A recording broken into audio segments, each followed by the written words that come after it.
빌립보서 강해 너희 안에 이 마음을 품으라. 오늘은 10번째 시간입니다. 오늘 본문인 빌립보서 3장 1절의 말씀을 보면 바울은 또다시 빌립보 교회 성도들을 향해서 나의 형제들아 주 안에서 기뻐하라는 말씀으로 시작을 합니다. 앞에서도 여러 번 했던 말씀입니다. 바울은 빌립보서를 시작하면서부터 주 안에서 누리는 기쁨이 있다라고 고백하고 너희도 이 기쁨을 누리라고 이야기하고 있습니다. 빌립보서 1장 4절 말씀 앞부분이죠. 이 부분을 보면 바울이 빌립보 교회 성도들을 위해 내가 기쁨으로 항상 간구한다고 말하고 있습니다. 감옥 안에 있습니다. 로마 감옥 안에 갇혀 있지만은 그들을 생각할 때 기쁨이 넘친다라고 고백합니다. 인간의 기쁨이 아니라 주님이 주시는 기쁨이었습니다. 빌립보서 1장 18절 말씀에서도 이로써 나는 기뻐하고 또한 기뻐하리라. 로마 감옥 안에 갇혀 있으면서도 내가 주 안에서 항상 기뻐하고 계속해서 기뻐하고 있노라, 그렇게 간증하고 있는 것이죠. 빌립보서라는 이 편지 한 통에 기쁨, 기뻐하라라는 표현이 무려 14번 정도 나옵니다. 아무리 좋은 얘기라고 해도 여러분 같은 말을 14번이나 반복해서 듣는다면 듣는 사람 입장에서는 힘든 일이에요. 어떤 사람이 여러분을 만날 때마다 나 때는 말이야, 요새는 나 때는 말이야. 나 이게 무슨 말인지 몰랐어요. 한국에서 유행하는 말 중에 라떼는 말이야. 그래서 이게 카페 라떼인지 커피인지 녹차 라떼인지 이게 뭐지 봤더니 이게 나 때는 말이야, 옛날에는 말이야, 이런 의미래요. 이걸 좀 재미있게 라떼는 말이야, 이런 얘기를 하는 사람들을 좀 이렇게 희화해서 그런 표현들이 있더라고요. 어떤 사람이 여러분을 만날 때마다 나 때는 말이야 그러면서 자신의 옛날 스토리를 50년 전부터 시작해서 1년씩 차근차근 이야기를 늘어놓는다고 생각을 해보세요. 한 번쯤은 재미있게 경청해서 들어줄 수 있습니다. 그런데 그 다음날 만났는데 또 나 때는 말이야 그러면서 30년 전부터가 아니라 어제처럼 50년 전부터 또다시 같은 얘기를 하기 시작합니다. 매번 끝까지 듣고 있기가 참 힘들 겁니다. 비슷한 상황이 생길 때마다 나 때는 말이야 이러면은요, 아마 요즘 젊은 청년들 다 도망갈 거예요. 그냥 바울도 자신이 기쁨에 대한 이야기를 이 빌립보서라는 편지 한 통에 너무나도 많이 하고 있다는 것을 잘 알고 있었어요. 몰랐던 게 아니에요. 그래서 좀 자신이 과했다, 너무 많이 했다라고 생각을 했는지 오늘 본문 1절 말씀 첫 단어가 끝으로입니다. 끝으로, 영어로 finally, 결론적으로 정말 내가 마지막으로 얘기하는데 나의 형제들아 주 안에서 기뻐하라, 그렇게 얘기를 하고 있어요. 자, 이 정도까지 말했으면 바울이 이후로는 이제는 기뻐하라는 얘기를 안 할까요? 아니에요. 또 해요. 4장 4절에 가면은 또다시 이렇게 얘기합니다. 주 안에서 항상 기뻐하라. 거기서 안 끝나요. 내가 다시 말하노니 기뻐하라. 야, 정말 지나치리만큼 기뻐하라는 얘기를 너무나도 많이 해요. 그래서 빌립보서의 핵심 주제 중에 하나가 주 안에서 항상 기뻐하라입니다. 여러분, 바울이 알면서도 왜 그렇게 주 안에서 기뻐하라는 메시지를 이렇게 계속 반복해서 전할까요? 이 빌립보서 편지 앞에서부터 마지막까지 또 중간에도 계속해서 이 말씀을 전하고 있을까요? 오늘 본문 1절 말씀 마지막 부분을 보면 바울은 그 이유를 너희가 안전하기 때문이다, 그렇게 설명하고 있습니다. 너희가 주 안에서 기뻐할 때 너희가 안전할 수 있기 때문이다, 그 말씀입니다. 여기서 안전하다라는 표현은 그냥 우리 영혼이, 우리의 삶이 안전하다 이것만 있는 것이 아니라 성경 원어를 보면 실패함이 없다, 실패하지 않는다라는 뜻, 또 유익하다, 얻는 것이 있다라는 의미가 담겨져 있습니다. 여러분, 지금 빌립보 교회는 여러 환난을 당하고 있는 상황이에요. 바울이 그런 빌립보 교회의 사정을 잘 몰라가지고 현실과 너무 동떨어진 이야기, 야 너희 주 안에서 항상 기뻐해, 웃어, 즐거워해, 찬송 불러, 분위기 파악을 못하고 이런 말씀을 전하는 것이 아니라 바울이 빌립보 교회의 상황을 너무나도 잘 알고 그 분위기를 잘 이해하고 있었기 때문에 그래서 주 안에서 너희가 기뻐해야 된다 이렇게 얘기하고 있다는 겁니다. 환난이 사라지고 주님이 내 삶에 내가 원하는 결과를 주셔야지 내가 기뻐할 수 있는 것이 아니라 환난 속에서도 내가 주님을 바라보고 있으면 그 주님 한 분 때문에 내 영혼의 만족을 누리고 주 안에서 기뻐할 수 있다는 겁니다. 그렇게 주님을 바라보고 환난 중에도 기뻐할 때 내 인생은 안전합니다. 내 영혼은 안전합니다. 내 삶은 안전합니다. 주님이 붙들어 주십니다.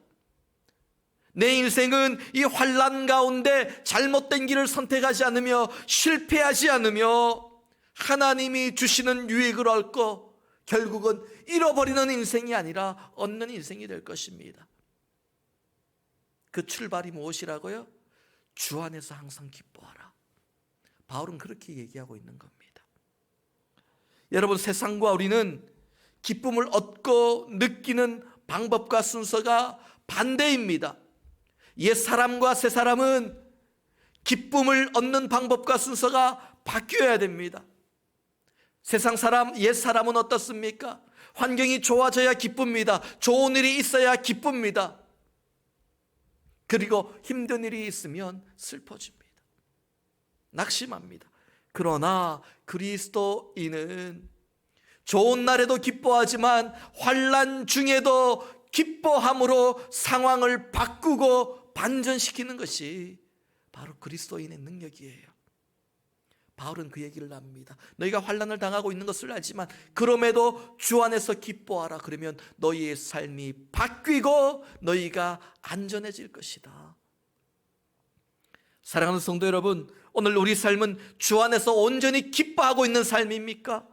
아니면 오늘 내 삶의 모습, 내 삶의 결과를 따라서 기쁨이 생겼다가 금세 사라졌다를 반복하는 그런 인생입니까?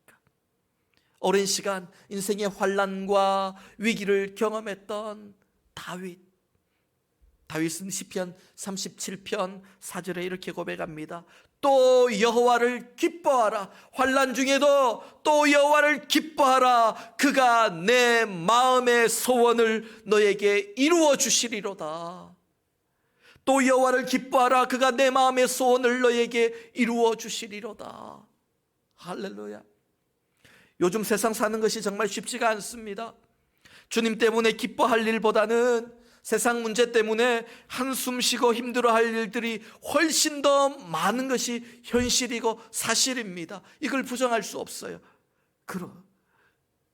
여러분, 은혜의 찬양으로 눈물을 우리가 흘리지만은 정말 예배 가운데 내 안에 기쁨이 샘솟듯이 넘쳐서 하나님을 기뻐하며 춤추며 뛰며 찬양 드렸던 일이 언제인지 기억조차 나지 않습니다. 하지만 여러분, 힘들 때일수록, 그럴 때일수록 바울처럼 주 안에서 항상 기뻐하고 다윗처럼 여호와를 또 기뻐할 수 있기를 믿음으로 선포할 수 있기를 바랍니다. 그때 하나님께서 우리 마음의 소원을 이루어 주십니다. 환난 날에 우리의 찬송을 들으시고 우리의 기도를 들으시고 우리의 마음의 소원을 이루어 주실 줄 믿으시기 바랍니다. 계속해서 본문 2절 말씀입니다. 개들을 삼가고 행악하는 자들을 삼가고 몸을 상해하는 일을 삼가라. 그렇게 말씀하고 있습니다. 오늘 본문 2절 말씀의 개들, 굉장히 격한 표현이에요. 바울의 입에서 어떻게 이런 표현이 나오지 싶을 정도로 격한 표현이에요. 행악자들, 몸을 상해하는 일, 이전 성경을 보면은 손 할례당 몸을 상해하는 자들, 그런 표현이에요.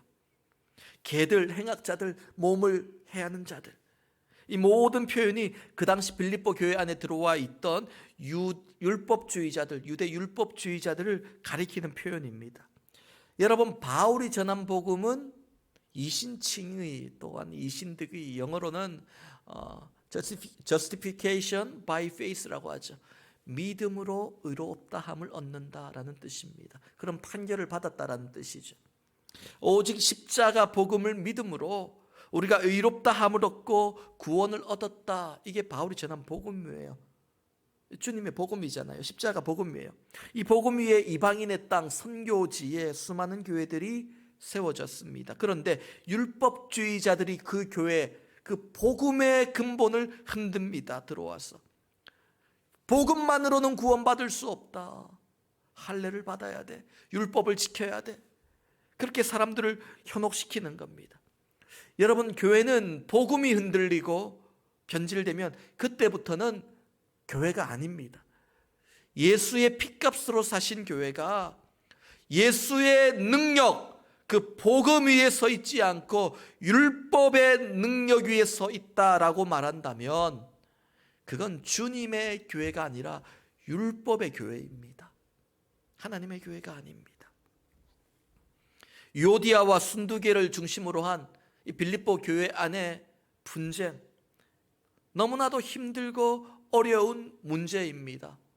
쉽지 않은 문제예요. 로마의 문화와 정치로 인해서 교회 밖에서 가해오는 압력, 핍박, 교회로서는 참 견디기 힘든 환란이에요. 그런 환란과 문제들에 비하면 교회 안에서 율법주의자들이 복음에 대해 논쟁을 걸어오는 것이 뭐 그리 급하고 큰 문제라고 대수롭지 않게 보일 수도 있습니다. 그런데 바울은 그렇게 생각하지 않았어요. 이것이 가장 위험하고 심각한 문제라고 생각했던 겁니다. 지금 빌립보 교회 안에 있는 가장 큰 문제는 복음이 흔들리고 공격받고 있는 문제다. 바울은 그렇게 바라본 겁니다. 이게 너무나도 여러분 중요해요. 복음이 흔들리고 변질되고 무너지면 복음의 능력을 잃어버리게 되고, 그러면 교회 안에서의 분쟁이나 교회 밖에서의 핍박, 그 모든 환난과 맞서 싸울 힘이 없는 거예요. 다 떠나버린다는 겁니다. 그래서 가장 중요한 것이 복음이 공격받고 있다는 것. 바울은 지금 그걸 아주 중요하게 심각하게 생각하고 있는 거예요. 빌립보 교회 성도들이 교회 안팎으로 환난을 당하면서 율법주의자들이 교회 안에서 그렇게 시비를 걸어오고 하는 것을 무시하면서 아유, 다음에 상대하지 그러면서 그들의 말과 행동을 대수롭지 않게 생각을 하고, 저 사람들은 아직 우리 교회에 와서 새가족 양육을 안 받아가지고 복음을 안 배워가지고 저러는 건데, 그럴 수도 있어. 앞으로 복음에 대해서 차차 교육받으면 나아질 거야. 그렇게 방관하고 보고만 있으면 안 된다는 거예요. 그래서 바울은 빌립보 교회 안에 있는 이 복음을 흔드는 율법주의자들을 개들이라고 막 표현하는 거예요. 빌립보 교회 성도들이 편지를 읽다가 깜짝 놀랄 만한 표현을 씁니다. 그들은 개들과 같고 행악자들이고 몸을 상해하는 자들이다. 이런 격한 표현을 써가면서 빌립보 교회 성도들이 경각심을 가지고 복음이 흔들리는 것을 보고만 있지 말라고 주의를 주고 있는 겁니다. 여러분, 가정에서 사랑스러운 애완견들 많이 키우시죠? 그런데 오늘 본문 2절 말씀에 개들은 사랑스럽고 주인을 잘 따르고 충성스러운 그런 애완견들이 아니에요. 불결하고 며칠은 굶주려서 굉장히 사나운 야생 상태의 개들, 그 개떼들, 무리를 얘기하는 겁니다. 그러니까 지금 바울이 개들이라고 표현하지만 사실상 그 모습은 늑대, 야생 늑대 떼들에 더 가깝다라고 생각하시면 될 것 같아요. 우리 한글 성경을 보면 선한 양들을 해치고 잡아먹는 이리에 대한 말씀이 나오죠. 이 이리가 바로 늑대입니다. 한글 성경에는 이리라고 번역을 했지만 성경 원어나 또한 영어 성경을 가지신 분들이 찾아보시면 늑대라고 표현되어 있습니다. 그렇게 번역되어 있어요. 이게 늑대예요. 양들을 해하는 게 늑대예요. 마태복음 7장 15절 말씀에 예수님께서 이렇게 말씀하셨어요. 거짓 선지자들을 삼가라. 양의 옷을 입고 너희에게 나오나 속에는 노략질하는 일이라. 마찬가지로 바울도 빌립보 교회 안에 들어와서 십자가 복음을 흔들고 있는 율법주의자들이 양들의 옷을 입고 들어와서 너희를 노략질하는 늑대와 같고 거짓 선지자들이다. 그냥 두어서는 안 돼. 그 얘기를 하는 겁니다. 바울이 볼 때 교회 안의 분쟁, 교회 밖의 핍박보다도 빌립보 교회 안에 양의 옷을 입고 들어와서 속이고 양들을 잡아가는 이 상황이 너무나도 심각하고 급하다는 거예요. 성경을 보면 바울이 복음을 전하고 세워진 교회들이요, 바울이 그 지역을 떠난 후에 다른 지역으로 선교를 떠나고 그 교회를 떠난 후에 대부분 다 율법주의자들의 공격을 받습니다. 한 교회만 그런 게 아니에요. 대부분의 교회들이 다 그 공격을 받아요. 여러분, 복음을 의심하게 만들고 복음 안에 어떤 능력도 구원도 없다라고 생각하게 만들면 누가 교회를 나오겠습니까? 자연히 교회는 문을 닫게 되는 거죠. 율법주의자들이 노리는 게 바로 그거예요. 오늘 여러분, 예수 안에 구원이 없고 능력이 없고 복음은 우리 삶에 아무런 도움이 안 된다 생각하면 누가 교회 나오겠어요? 누가 예수 믿겠어요? 누가 기도하겠어요? 마찬가지예요. 그냥 내가 율법적으로 잘 살면 되지, 다 교회를 떠날 거 아닙니까? 율법주의자들이 노린 게 바로 이거예요. 지금 빌립보 교회가 당하고 있는 이 여러 환난들을 영적으로 우리가 분석을 해보면 중요한 사실을 알 수 있어요.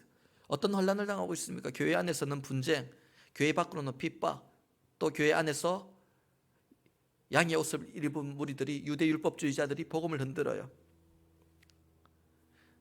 이 모습을 보면서 우리가 깨달아야 될 것은요, 우리가 여러 가지 환난을 당하고 그 문제들 때문에 정신을 못 차리고 여기저기 뛰어다닐 때 그 틈을 사서 우리 안에 있는 이 복음을, 순수한 복음을 흔들고 빼앗아가는 영적인 공격이 반드시 찾아온다는 겁니다.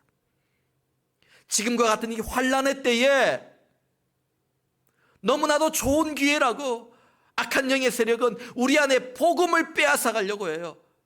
우리의 물질을 빼앗아가고 건강을 빼앗아가고 우리가 가진 것을 빼앗아가기 이전에 복음을 먼저 빼앗아가려고 한다고요. 이걸 놓치며 사는 사람들이 너무나도 많습니다. 지금 빌립보 교회는 교회 안에 내분과 교회 밖으로는 억압을 당하면서 정신이 없는 상태입니다. 그때를 틈타서 율법주의자들이 복음의 능력을 의심하게 만듭니다. 자꾸 그 얘기를 하는 거예요. 옆에서 처음 들을 때는 아니야 그랬는데 계속해서 얘기를 하니까 사람의 귀가 또 얇잖아요. 또 넘어가기 시작하는 거예요. 복음 그러는데 이 환난의 때에 복음으로 교회 안에 분쟁이 해결되었어? 복음으로 교회 밖에 핍박이 사라졌어? 복음 믿음으로 구원받는다고 했는데 믿음으로 지금 네 삶이 나아졌어? 무슨 구원을 받았냐는 거예요. 무슨 해결이 됐냐는 거예요. 자꾸 그렇게 공격을 하고 복음을 흔들고 우리는 율법을 지켜야 돼, 할례를 받아야 돼, 그래야 우리의 삶이 복을 받아, 구원받아, 이렇게 자꾸 흔드는 겁니다. 거기에 사람들이 넘어가요. 여러분, 바울에게 복음을 듣고 배웠던 사람들이 왜 이렇게 율법 때문에 믿음이 흔들리게 될까요? 왜 자꾸 넘어갈까요? 내 눈에 보이는 것, 내 귀에 들리는 것, 이것을 먼저 보고 믿고 따라가기 때문입니다. 여러분, 이게 우리 안에 있는 유혹이에요. 연약함이에요. 안 그래야지 하면서도 눈에 보이는 것을 믿게 됩니다. 안 그래야지 하면서도 자꾸 세상에서 듣게 되는 얘기를 듣게 됩니다. 오늘 내 안에 복음을 흔드는 것은 다른 게 아니에요. 내 육신으로 보고 있는 것들, 내 육신의 눈으로 보고 내 육신의 귀로 듣고 있는 그 소리들. 물 위를 걷던 베드로가 왜 믿음이 연약해서 물에 빠졌습니까? 주님 보고 주님 음성 듣지 않고 거친 풍랑을 보고 그 바람 소리를 들었더니 믿음을 잃어버린 거예요. 순식간에 사라져버렸습니다. 내가 이만큼 율법을 지켰다 그러면 내 눈에 보이는 것만큼, 들은 만큼 구원의 확신을 가지고, 내가 할례를 받아서 내 몸에 확실한 징표를 가졌다, 눈에 보이니까 믿음이 가는 겁니다. 그래서 복음이 아닌 율법을 따르게 되는 거예요. 우리가 환난을 당할 때 악한 영의 세력은 이렇게 우리 눈에 보이고 귀로 들리는 소리로 복음의 능력을 의심하게 만듭니다. 사람들의 소리, 세상의 소리, 여러분 그거 다 듣지 마세요. 그게 전부가 아니에요. 육신의 눈으로, 육신의 귀로 보지 못하고 듣지 못하는 수많은 것들이 있습니다. 여러분, 이 큰 지구를 우리가 다 볼 수 있습니까? 우리 육신의 한계는 그렇습니다. 그러면 작은 건 다 봅니까? 내 손바닥에 있는 그런 작은 세균들 볼 수 있나요? 현미경을 빌려야 볼 수 있죠. 우리 눈으로 볼 수 없어요. 여러분, 우리 지구가 움직임이 회전하고 있어요. 얼마나 큰 소리를 낼까요? 여러분, 그 소리 들리십니까? 너무 큰 소리는 또 듣지 못해요. 아주 작은 소리는 또 들립니까? 듣지 못해요. 우리 육신의 눈, 육신의 귀는 완전하지 않아요. 그래서 영의 눈이 열려야 되고 영의 귀가 열려서 이 세상을 바라보아야 됩니다. 그래야 세상을 제대로 보는 거예요. 십자가 복음 외에는 아무런 능력도 구원도 없다고 환난을 당할 때 악한 영의 세력은 우리의 마음을 흔들어 놓습니다. 차라리 네가 너의 힘으로 직접 이 문제를 해결하는 것이 훨씬 더 빠르고 훨씬 더 낫다라고 생각하도록 만듭니다. 이게 지금 환난을 당하는 빌립보 교회 안에서 복음을 흔드는 유대 율법주의자들의 유혹이에요. 우리가 환난을 당하면 어떻게 해야 됩니까? 그때는 우리 힘을 빼고 하나님의 능력으로 채워야 되는데 반대로 환난을 당할 때 몸에 힘이 들어가고 자꾸 자신의 힘이 들어가는 그런 사람들이 있습니다. 힘이 들어가기 시작하면 부자연스러워지고 힘이 들어가기 시작하면 폼이 망가지고 무너지고 힘이 들어가기 시작하면 제대로 할 수 없습니다. 이게 원리예요. 지난 9개월 동안 여러분 정말 이 힘든 세상에서 살아남기 위해서 잘 살고 풍족하게 살고 남들보다 더 많이 누리며 살고 이런 욕심 없었잖아요. 그냥 살아남기 위해서, 그냥 살아만 남기 위해서, 어떻게든 버텨만 내기 위해서 온 마음을 쏟아놓으며 살지 않았습니까? 그러느라 나도 모르는 사이에 내 안에 복음을 쏟아버리고 빼앗겨버리지 않았냐라는 거예요. 복음의 능력이 아닌 내 힘으로 내 몸에 힘이 잔뜩 들어가서 그렇게 버티는 인생은 아니었냐는 겁니다. 물질을 잃어버리고 가진 것을 잃어버린 줄로만 알았는데 나도 모르는 사이에 가장 중요한 내 안의 보물 예수를 잃어버리지는 않았습니까? 이 환난의 때에 가장 먼저 점검해야 될 것, 우리의 중심, 복음, 십자가, 예수 그리스도입니다. 내 안에 복음이 변질되지 않고 살아있을 때, 그때 영혼이 회복되고, 영혼이 회복되면 육신이 회복되고 범사가 잘 되고 강건케 되고 삶이 회복되는 은혜를 누릴 수 있습니다. 영혼이 잘됨 같이 범사가 잘 되고 강건하기를 내가 간구하노라. 사도 요한의 축복, 그 기도처럼 여러분의 삶이 영혼이 잘됨 같이 범사가 잘 되는 은혜가 있기를 축원합니다. 사랑하는 성도 여러분, 다시 십자가의 복음을 붙들고 찾고 회복하십시오. 여러분의 삶에 놀라운 회복과 축복이 임할 줄 믿으시기 바랍니다. 오직 복음의 능력으로 다시 힘을 얻고 모든 환난을 이겨낼 수 있기를 바랍니다. 계속해서 오늘 본문 3절 말씀을 우리 함께 읽습니다. 본문 3절 말씀입니다. 하나님의 성령으로 봉사하며 그리스도 예수로 자랑하고 육체를 신뢰하지 아니하는 우리가 곧 할례하라. 아멘. 바울은 빌립보 교회 성도들이 환난 가운데서도 복음을 지키며 살려면 가장 먼저 하나님의 영으로, 성령으로 봉사하고, 이 말은 성령 안에서 하나님을 예배하고 또한 기쁨으로 하나님을 섬긴다라는 뜻이에요. 여러분, 복음이 흔들리지 않으려면 오늘 이 시간 성령 안에서 예배하는 인생이 되고 하나님을 섬기는 인생이 되어야 됩니다. 또 그리스도 예수를 자랑하고 내 육체를 자랑하거나 신뢰하지 말아야 된다. 오늘 내가 남들보다 더 많이 부유하다고, 남들은 어렵지만 나는 괜찮다고, 남들이 없는 걸 내가 가졌다고, 내 능력, 내가 가진 것, 내 소유, 내 힘, 내 지혜, 이런 걸 자랑하는 것이 아니라, 그걸 믿고 사는 것이 아니라 예수를 자랑하는 인생, 예수를 붙들고 신뢰하는 인생이 되어야 된다는 겁니다. 그것이 바로 영적인 할례를 받은 사람이다, 거듭난 사람이다, 주님의 백성이다. 바울은 그렇게 얘기하고 있는 것이죠. 사실 바울은 주님을 만나기 전에 지금 빌립보 교회 안에 있는 율법주의자들보다 훨씬 더 율법적으로 완전한 사람이었고 육체의 자랑거리가 많은 사람이었습니다. 오늘 본문 4절부터 6절까지의 말씀은 바울이 예수님을 만나기 전에 자랑했던 자신의 육체의 자랑을 간증하는 내용이에요.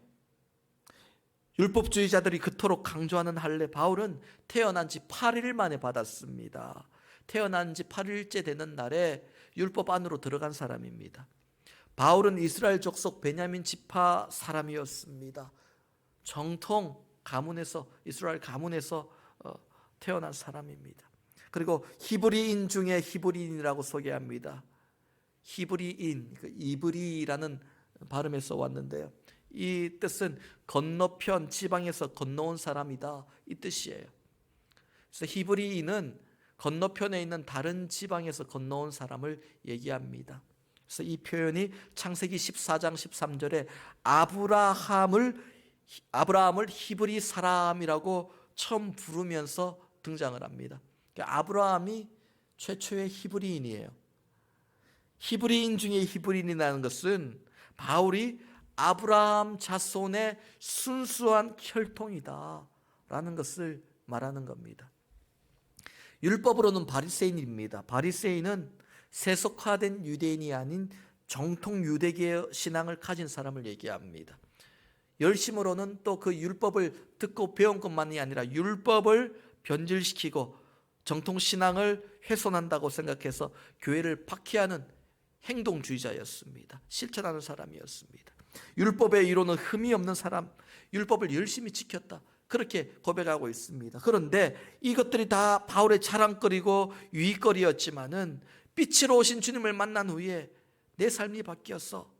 그것을 어떻게 고백하고 있습니까? 오늘 본문 7절과 8절 말씀 우리 함께 읽습니다. 7절로 8절까지 말씀입니다. 시작.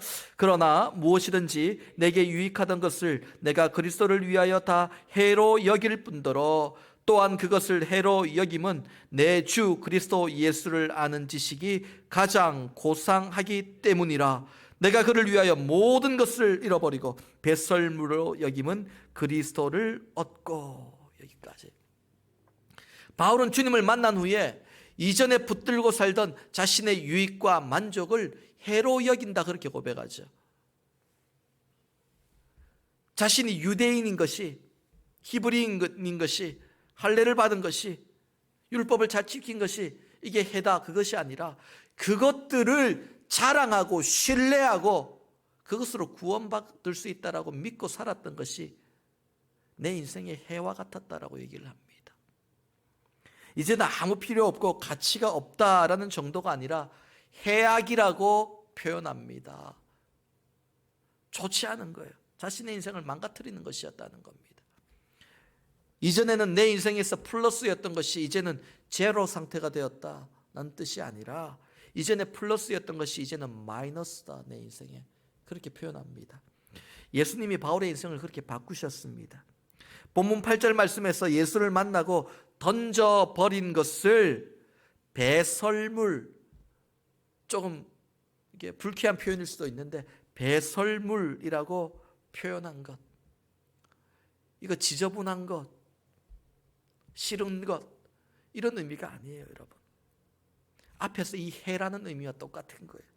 단순히 필요 없고 지저분한 것, 이게 배설물이 아니라 우리가 계속해서 우리 속에 품고 살면, 붙들고 살면 밖으로 내보내지 않으면 병이 되고 해가 되는 것들, 그것이 바로 율법을 의지하며 사는 것, 율법을 붙들고 신뢰하며 사는 인생, 율법을 자랑하고 육체를 자랑하는 것, 그것들이라는 것입니다.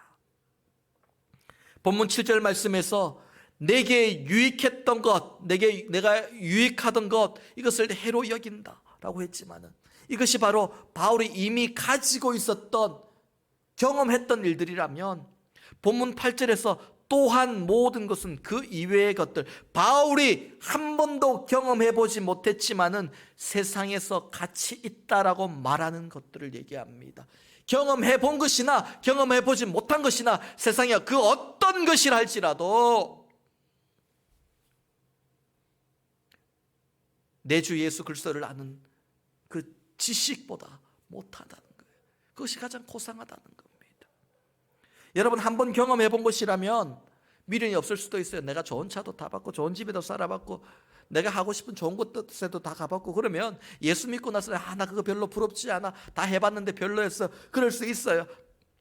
그러나 내가 경험해 보지 못한 것은요, 예수를 믿고 나서도 때로는 통경이 생기는 거예요. 막 소망이 생기고 해보고 싶기도 하고 그런 사모하는 마음이 있을 수도 있어요. 그러나 바울은 그것조차도 헛된 소망이고 해보나 안 해보나 다 헛된 소망이다. 내가 경험 안 해봤지만 그거는 해보나 안 해보나 다 내 인생의 해가 될 뿐이다. 그렇게 고백하고 있는 겁니다. 여러분, 예수를 너무 일찍 믿어서 못 해본 게 너무 많다라고 아쉬움을 가진 청년을 전에 제가 한번 이야기한 적이 있습니다. 목사님, 저는요 태어날 때부터 모태신앙이라 가지고 남들은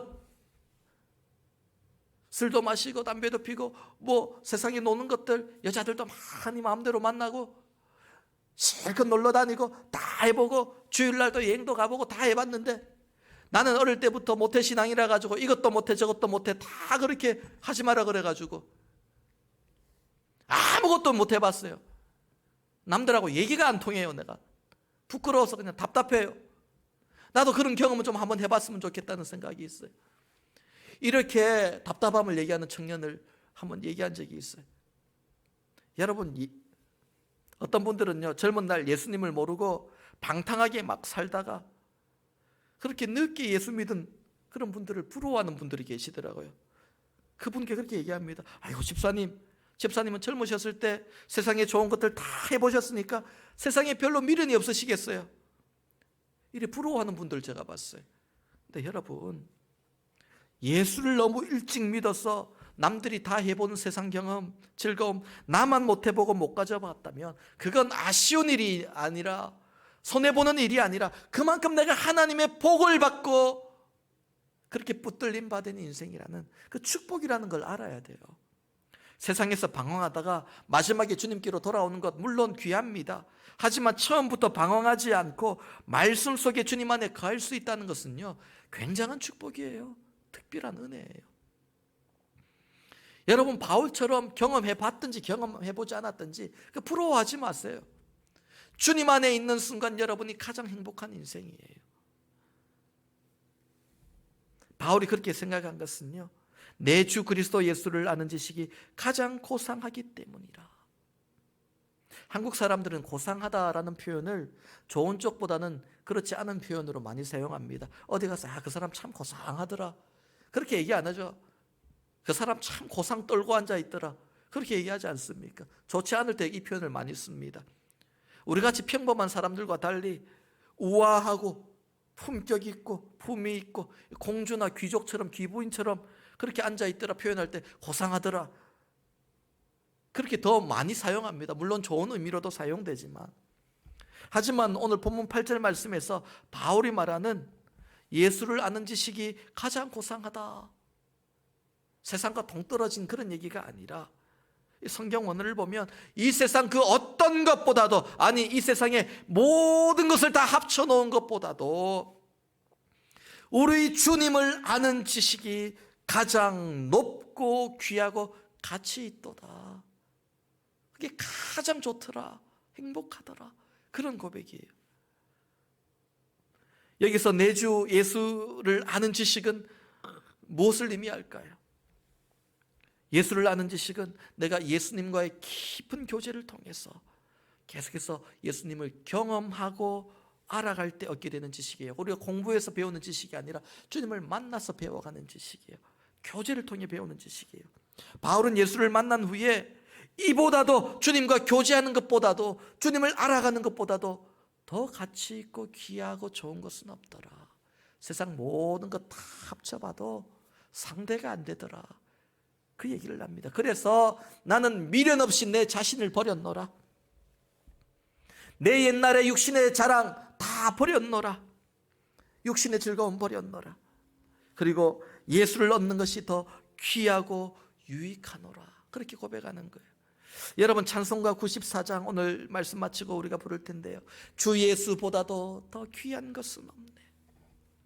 아마 여러분이 너무나도 좋아하는 찬송일 겁니다. 이 찬송을 작곡하고 불렀던 사람이 조지 베버리 쉐어라는 남성분입니다. 유튜브에 한번 검색을 해보세요. 조지 베버리 쉐어, 주 예수보다 더 귀한 것은 없네. 그러면 100세가 넘은 나이에도 이 찬양을 부르시는 영상까지 있습니다. 그리고 빌리 그레이엄 목사님의 전도 집회에서 이 찬송을 참 다 부르면서 모든 회중들이 은혜 받는 모습이, 영상을 아마 흑백 영상이지만 보실 수 있을 겁니다.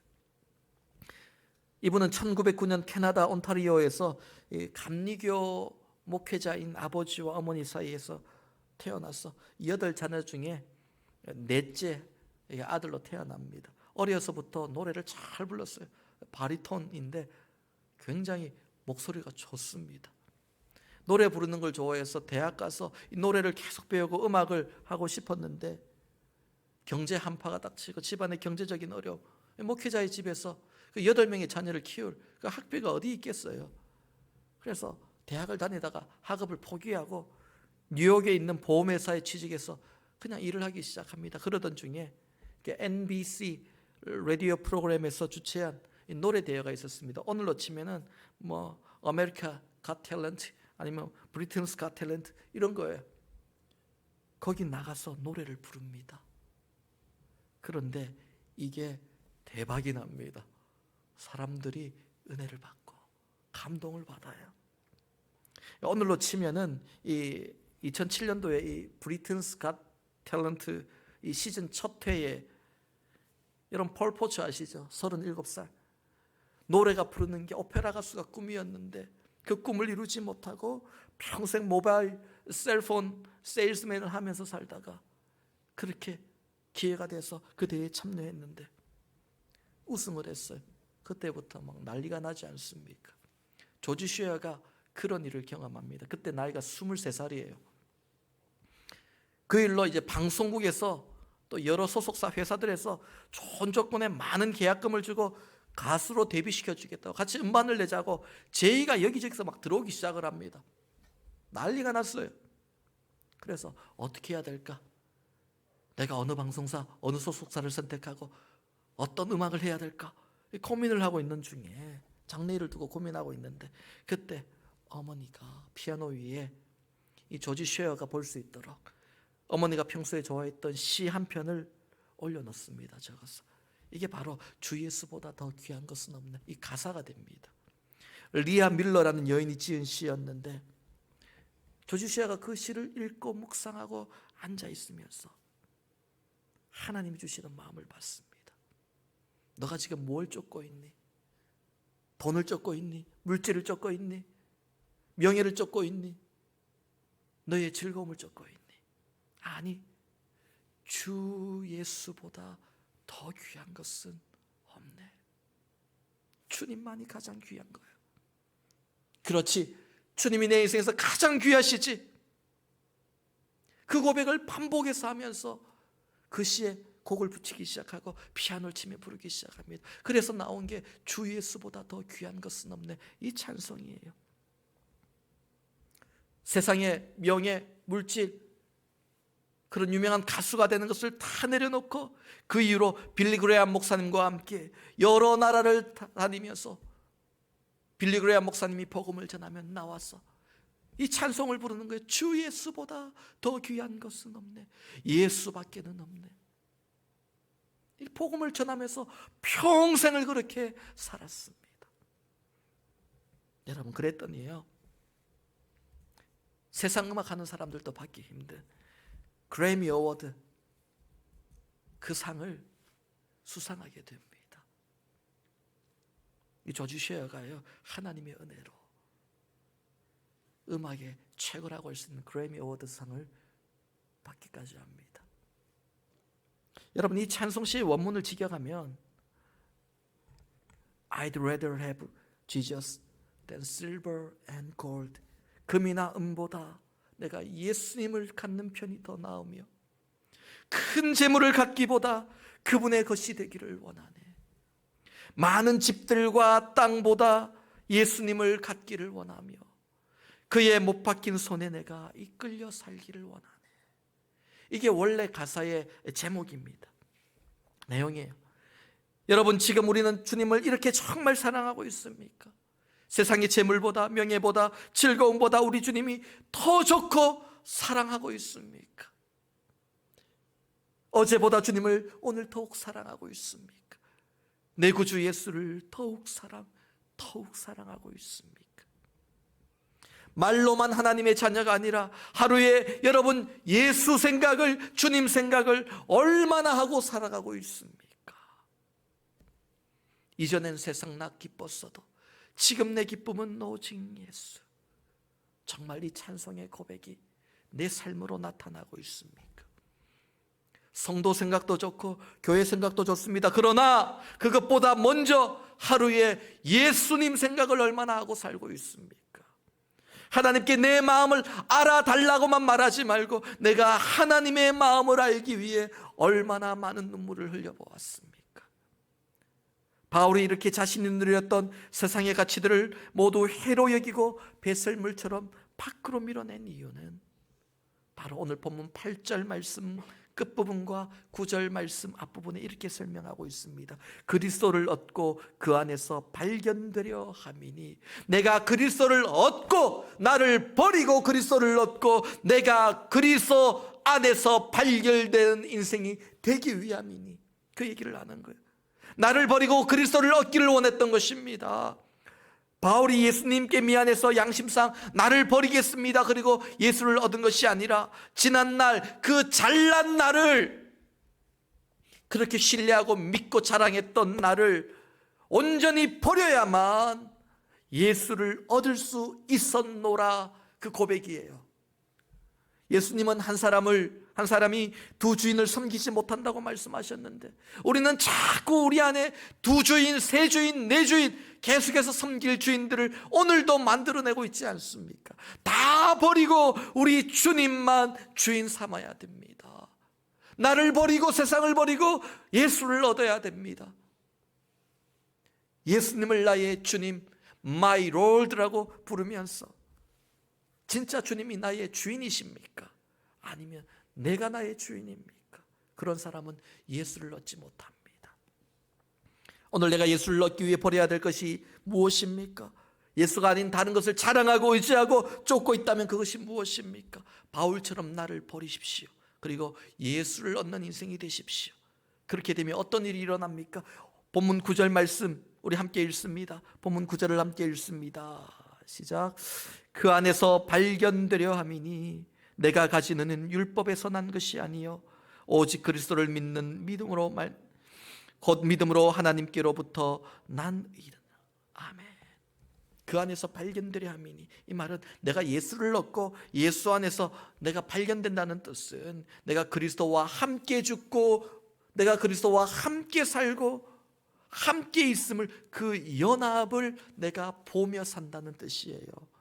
옛사람이 죽고 그리스도 안에서 새로운 피조물이 되었습니다. 그걸 발견하며 사는 거예요. 여러분, 예수 믿으면서 오늘 복음을 붙들고 살면서 옛날 모습 붙들고 살면 안 됩니다. 오늘 내 안에 주님이 계시는데 옛날에 소망 없는 내 모습을 바라보고 그렇게 여기며 살면 안 됩니다. 예수 안에서 새롭게 발견된 인생이 있습니다. 예수 안에서 얻은 새로운 소망이 있습니다. 예수 안에서 얻은 새로운 기대가 있습니다. 예수 안에서 얻은 새로운 축복이 있습니다. 그거 발견하면서 이 환난 가운데 주님이 주신 새로운 모습으로 소망을 가지고 살아야 되지 않겠습니까? 내가 예수 안에 있으면은 새롭게 발견하는 소망이 있는 거예요. 꿈이 있는 거예요. 비전이 있는 거예요. 그리고 그 꿈과 비전은 이루어지는 것입니다.